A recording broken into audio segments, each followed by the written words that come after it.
نہیں پڑھی لیکن اہل سنت اگر ہماری مجالس میں آتے ہیں تو ہمارے لیے قابل احترام نہیں، واجب الاحترام، کیونکہ شیعہ اور سنی ایک ہی چہرے کی دو آنکھیں ہیں، ایک ہی جسم کے دو ہاتھ ہیں۔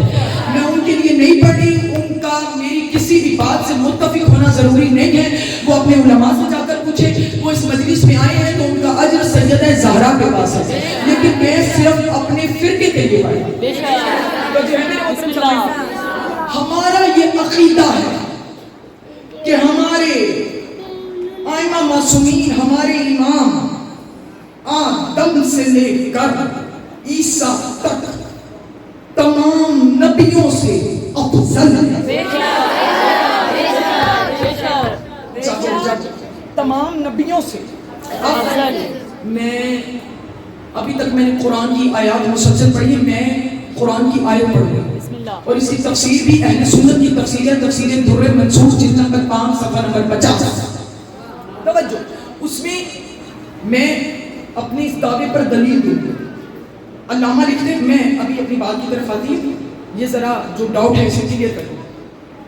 علامہ لکھتے ہیں کہ رسول مسجد نبوی میں بیٹھ کر یہ آیت پڑھ رہے تھے کہ فی بیوت اذن اللہ ان ترفع فیذکر فیہا اسمہ یسبح لہ فیہا بالغدو والآصال۔ جن گھروں میں، صحابہ کے سامنے یہ آیت پڑھی کہ جن گھروں میں اللہ کی تسبیح پڑھی جاتی ہے، جاگ رہے ہو نا، خبردار ان گھروں کو کبھی گرانا نہ، ان گھروں کو ہمیشہ بلند رکھنا۔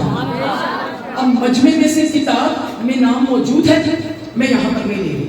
اب مجمع میں سے ایک شخص اٹھ کر کھڑا ہوا، اس نے کہا یا رسول اللہ یہ کون سے گھر ہیں جن گھروں کو ہم نے کبھی گرانا نہیں ہے؟ رسول نے آواز دے کر کہا توجہ، بیوت الانبیاء، ان گھروں سے مراد انبیاء کے گھر ہیں جن گھروں کو کبھی گرانا نہیں ہے۔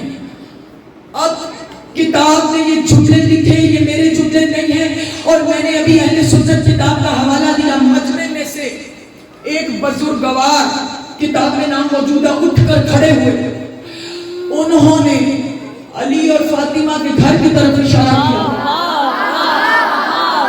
کیا کہ یا رسول اللہ کیا علی اور فاطمہ کا گھر بھی انبیاء کے گھروں میں شامل ہے؟ اب کتاب میں جملے ایک دفعہ ہیں، میں عقیدتاً اس جملے کو 3 دفعہ پڑھ رہی ہوں۔ یا میرے نبی نے آواز دے کر کہا من افاضلھا، یہ گھر نبیوں کے گھر سے افضل ہے۔ اب آپ سب جانتے ہیں کہ گھر افضل نہیں ہوتا، گھر والے افضل ہوتے ہیں۔